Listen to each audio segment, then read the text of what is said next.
Le matin, Juliette se réveille tôt. Comme à son habitude, elle commence sa journée par un geste familier, mettre la table avec soin. Elle dispose des bols, les cuillères, les tasses et chaque chose à sa place. Elle veille à ce que tout soit ordonné, impeccable, comme son mari l'exige. Il faut que tout soit irréprochable, le moindre détail compte. Émilie, ma chérie, va chercher une baguette pour ton père, s'il te plaît. Puis, d'un ton plus pressé, elle ajoute mais sans dureté, dépêche-toi un peu. Il faut qu'elle soit encore chaude quand il descend. Je ne veux pas susciter sa colère dès le matin. Émilie acquiesce avec un léger sourire en coin, comme si elle comprenait l'importance de l'instant, et comme toujours, elle obéit. Elle part rapidement en direction de la boulangerie, sachant très bien que son père n'aime pas attendre, et qu'il veut que tout soit parfait. Juliette profite de l'absence de sa fille pour s'occuper du chocolat chaud qu'elle prépare chaque matin. Dans la cuisine encore silencieuse, elle fait fondre doucement du chocolat dans du lait chaud. Elle ajoute un peu de crème pour rendre le tout plus onctueux. Puis avec le même soin qu'elle met dans chaque geste, elle y incorpore une cuillère de maïzena pour l'épaissir et ajoute une pincée de cannelle et de piment d'Espelette. L'arôme chaud et épicé emplit la pièce. Ces petites touches de saveur, Juliette les réserve pour ces moments comme celui-ci, comme son mari n'est pas là pour juger. C'est son petit secret pour rendre ces moments avec Amélie un peu plus doux. Elle sait pourtant que Karl ne tolère pas ce genre de tendresse. Alors, quand il est absent, elle s'autorise ces écarts minuscules, presque invisibles, comme pour rappeler à sa fille qu'il existe encore quelque part un monde où l'amour n'a pas besoin d'être mesuré. Le chocolat chauffe doucement, dégageant une odeur rassurante. Juliette s'affaire à organiser tout le reste, vérifiant que rien ne manque pour le retour d'Émilie. Elle espère que la journée se passera sans heurts, pour sa fille surtout, car elle le sait. Si Émilie ne suit pas à la lettre ce qui est attendu d'elle, son père sera là pour alors mettre les choses à leur place. Juliette vit avec cette pression constante, ce fil invisible qui relie chaque geste à la colère possible. Elle suit les règles à la lettre, non par conviction, mais par instinct de survie. Quand Émilie revint de la boulangerie, Juliette lui tendit le chocolat chaud avec un sourire. La jeune fille l'accepte avec reconnaissance, savourant chaque gorgée à voix basse, appréciant à la fois la douceur de la boisson et la tranquillité du moment. Profitant de l'absence de Karl, elle laisse la conversation suivre son cours, légère et insouciante, riant sans crainte, parlant de tout et de rien, sans subir ses soupirs agacés de Karl ou ses remarques acerbes sur ce qu'il considérait comme des futilités féminines. Quand Karl descend pour prendre son petit déjeuner, il s'assoit à table sans un mot. Comme toujours, Juliette le servit aussitôt, sans attendre de merci, ni même un sourire, et encore moins un compliment. Pour lui, tout va de soi, et il considère que Juliette doit faire ce qu'il attend sans plus de cérémonie. Cela fait des années qu'il fonctionne ainsi, et bien qu'elle soit habituée à son silence, Juliette ne peut s'empêcher de ressentir une petite douleur à chaque fois. Après le petit déjeuner, alors qu'Émilie termine de manger, Karl se lève enfin, enfile son manteau et s'apprête à partir pour le travail. Avant de quitter la maison, il lance un ordre d'un ton sec. Émilie, avant de partir pour l'école, débarrasse la table. Pas de s'il te plaît, juste un ordre brut. Juliette vit sa fille tressaillir légèrement, blessée par l'intonation abrupte de son père. D'un geste doux, elle pose une main réconfortante sur la sienne et lui murmure avec un sourire réconfortant. Ne t'inquiète pas, ma chérie, pars tranquille, je vais m'en occuper. Amélie lui adresse un sourire faible avant de partir pour l'école. Pendant toute la journée, Juliette veille à suivre à la lettre ce que son mari a décidé.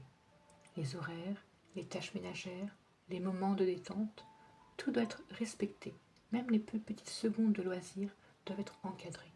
Karl a établi un planning strict et Juliette le suit sans broncher, car elle sait que si elle ou Émilie ne respectent pas ses attentes, la situation pourrait dégénérer rapidement.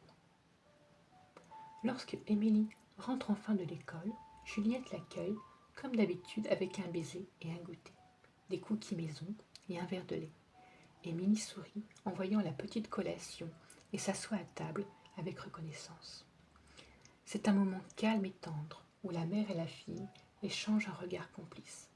Merci maman, dit Émilie, en prenant un cookie et une gorgée de lait. Juliette sourit, heureuse de l'avoir accepté son geste. Elle se permet un petit moment de douceur avec sa fille, sans aucune pression.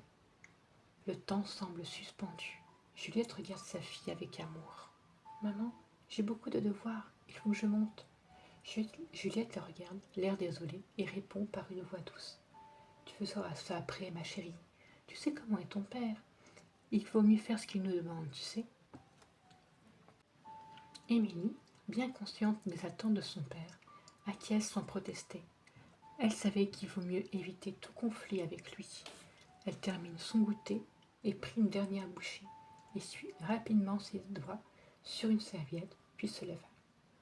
Pendant que Juliette termine de pendre le linge, Émilie rejoint la cuisine et attrape un économe. Concentrée, elle s'applique à retirer la peau des pommes de terre que sa mère, de son côté, pend les derniers vêtements. Quand Juliette revint, elle trouve sa fille en train de découper les pommes de terre en bâtonnets réguliers, tandis qu'elle-même commence à cuire les côtes de porc.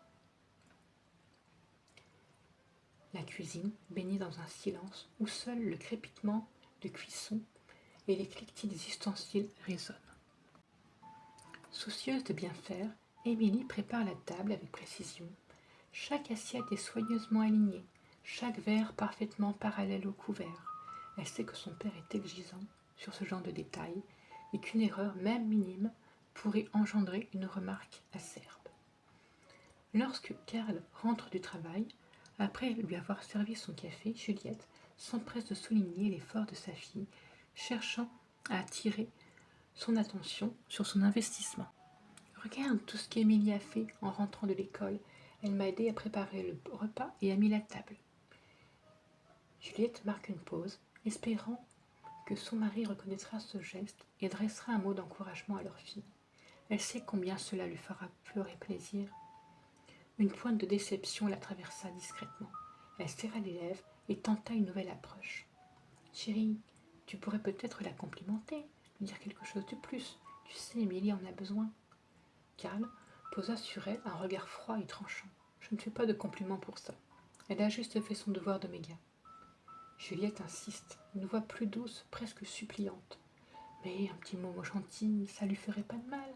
Ça l'encouragerait. Karl fronça les sourcils agacés. Son regard se faisait plus dur. Ce n'est pas toi qui vas me dire comment éduquer notre fille. C'est moi l'alpha, et c'est pas toi qui décide. Le ton était sans appel. Juliette, démunie, baisse la tête. Elle sait qu'elle n'a plus rien à ajouter. Bien, Alpha, murmure-t-elle. Karl, comme si de rien n'était, se détourne et quitte la pièce.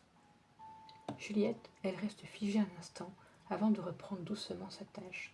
Elle termine d'assaisonner la sauce, ses gestes plus mécaniques qu'appliqués. Le repas se déroule sans heurts, mais l'atmosphère est lourde. Karl ne parle que pour donner des ordres. Juliette se concentre sur son assiette, veillant à ne pas faire du bruit en mangeant. Émilie, elle garde les yeux rivés sur sa fourchette, mâchant lentement, le cœur serré. Une fois le repas terminé, Karl se lève brusquement. Quand tu auras fini de faire la vaisselle, tu viendras me parler. Sa voix est sèche, ferme, autoritaire, sans place pour la discussion. Émilie se fige un instant avant d'hocher la tête. Elle repousse silencieusement sa chaise, se lève obéissante. Juliette, quant à elle, s'affaire à nettoyer la table, passant un coup de balai pour s'assurer que tout soit impeccable, selon les exigences de Karl.